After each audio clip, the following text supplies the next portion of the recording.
Bien, vamos con el ejercicio 3 o la pregunta el ejercicio 4, digo la pregunta 4 de este caso. ¿Cuál es el tema acá, no?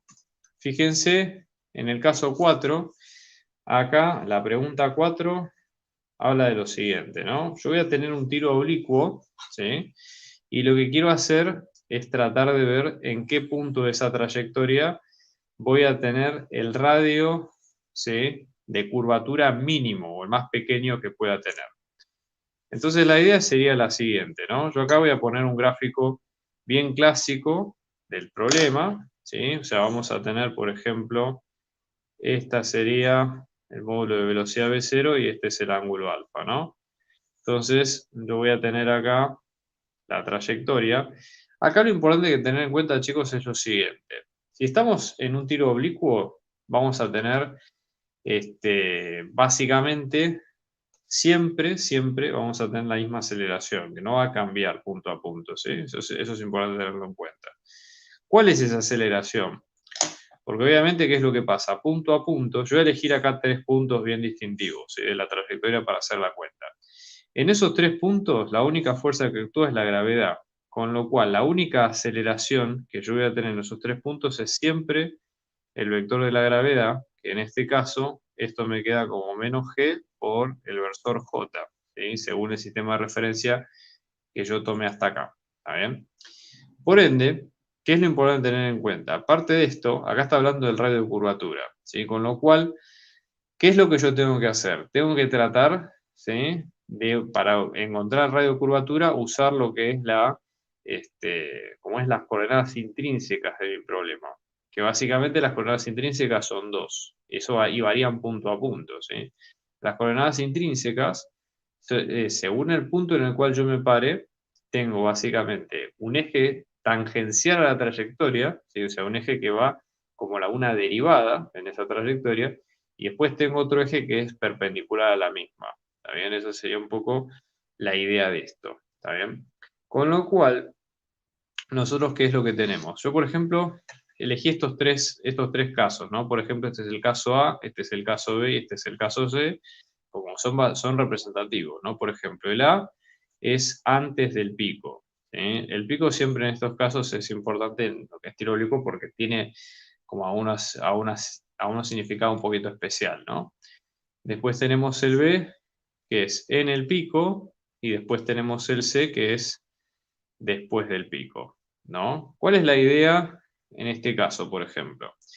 En todos los puntos, la velocidad va a ser tangente a la trayectoria, ¿sí? O sea, va a ir en el sentido del recorrido de la trayectoria. Pero eso me sirve porque yo con eso saco el eje tangencial, ¿sí? O sea, el eje que efectivamente punto a punto me va a dar, ¿sí?, digamos, por donde está puesto el vector velocidad, ¿está bien? Que sería un poco la idea, ¿está bien?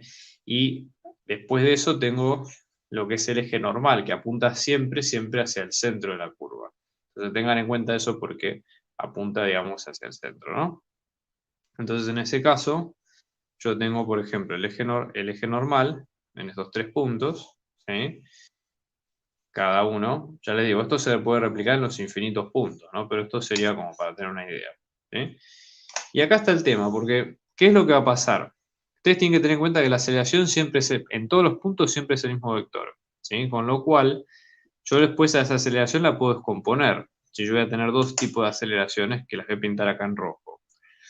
Tengo, por ejemplo, por un lado, la aceleración tangencial, y obviamente después tengo la aceleración normal, acá, que va a ser todo aceleración normal y aceleración tangencial que va a valer 0, y acá lo mismo, ¿no? O sea, ¿cómo interpretaríamos nosotros esto, por ejemplo? En este caso, la aceleración en el punto A y en el punto B, o sea, en el punto A vamos a tener que la aceleración tangencial va a ser negativa porque está desacelerándose, pues está subiendo. En C, la aceleración tangencial va a ser positiva porque se está acelerando, y en B, que es el pico, esta va a ser 0.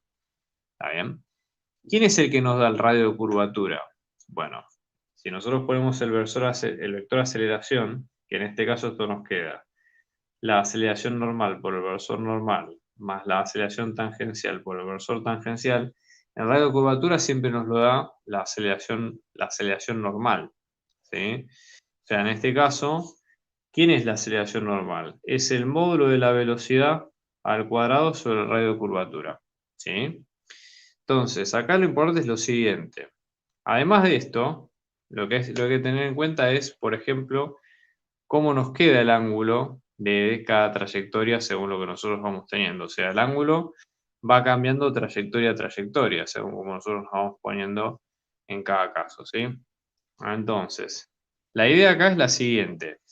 Nosotros decimos, por ejemplo, G, en este caso, va a estar, o sea, supongamos que la trayectoria, por ejemplo, o el vector velocidad, nosotros podemos ir cambiándolo en determinados casos, ¿no? Es decir, esta es la aceleración. ¿Cómo nos queda el vector velocidad en función del tiempo? Bueno, nosotros tenemos una determinada velocidad inicial, ¿sí? Que va a ser en X constante, ¿sí? O sea, acá vamos a tener velocidad inicial por coseno de este ángulo, que es esta componente que ustedes ven acá, ¿sí? Velocidad inicial por coseno del ángulo, y luego vamos a tener en Y otra velocidad que va a tener la inicial en Y, que es velocidad inicial por seno del ángulo, pero luego menos G por T. ¿Está bien? ¿Y cuál es el tema acá? Básicamente, nosotros acá tenemos para el versor tangente, ¿sí? Vamos a tener un determinado ángulo según el tiempo que nosotros vayamos sacando. O sea, obviamente la idea es tratar de ver cuál es el ángulo correspondiente entre cada caso, ¿no? Es decir, por ejemplo, acá que tenemos el vector velocidad, ¿cómo nos va a quedar este ángulo, no? Este ángulo y este es el mismo, ¿sí? Con lo cual este alfa y este es el mismo, ¿no? O sea, acá básicamente el ángulo que forme G con la componente normal es la misma que conforma B con su otra componente, ¿sí? Entonces a ese ángulo vamos a llamarle tita para no confundir con el alfa, por ejemplo, ¿no? ¿Qué es la tangente del ángulo este? Básicamente es la velocidad en Y sobre la velocidad en X, que es en este caso velocidad inicial por seno del ángulo menos G por T, todo esto sobre velocidad inicial por coseno del ángulo. ¿Está bien? Que sería esta componente. Con lo cual, acá básicamente tenemos que tener cuidado con la componente de G que nosotros estemos tratando, ¿sí? Cuando básicamente la tangente es mayor y cuando es menor, ¿sí? Obviamente que la tangente va a ser menor. Fíjense lo siguiente, como este módulo se va a hacer cada vez más grande, va a llegar un momento donde justamente cuando la tangente va a ser mayor cuando estemos en cero, porque este término se va a anular. A medida que el tiempo avance, esta tangente se va a hacer menor, con lo cual el ángulo se va a hacer menor hasta llegar a hacerse cero. ¿Está bien? Entonces, si nosotros lo pensamos en este sentido, la aceleración normal para cualquier punto de estos, acá nos va a quedar como G por el coseno del ángulo, ¿sí? Con lo cual, si ahora unimos ambos puntos, ¿cómo nos va a quedar esto? Fíjense, cambio de un segundo, ¿no? Cuando unimos ambas fórmulas, que decimos que la aceleración normal nos queda módulo de b cuadrado sobre r, y la aceleración normal que nos queda como G por coseno del ángulo, y igualamos ambas, ¿cómo nos va a quedar esto, no? Módulo de la velocidad al cuadrado sobre r, que esto nos queda como G por coseno del ángulo, y cuando despejamos, el radio de r nos queda como el módulo de b cuadrado sobre G por coseno del ángulo. Entonces acá el radio, nosotros decimos, ¿cuándo va a ser mínimo este radio? O sea, para que esto sea pequeño, a ver, pensemos lo siguiente. Obviamente que el ángulo, obviamente que esto tiene que ser lo más pequeño posible, ¿sí?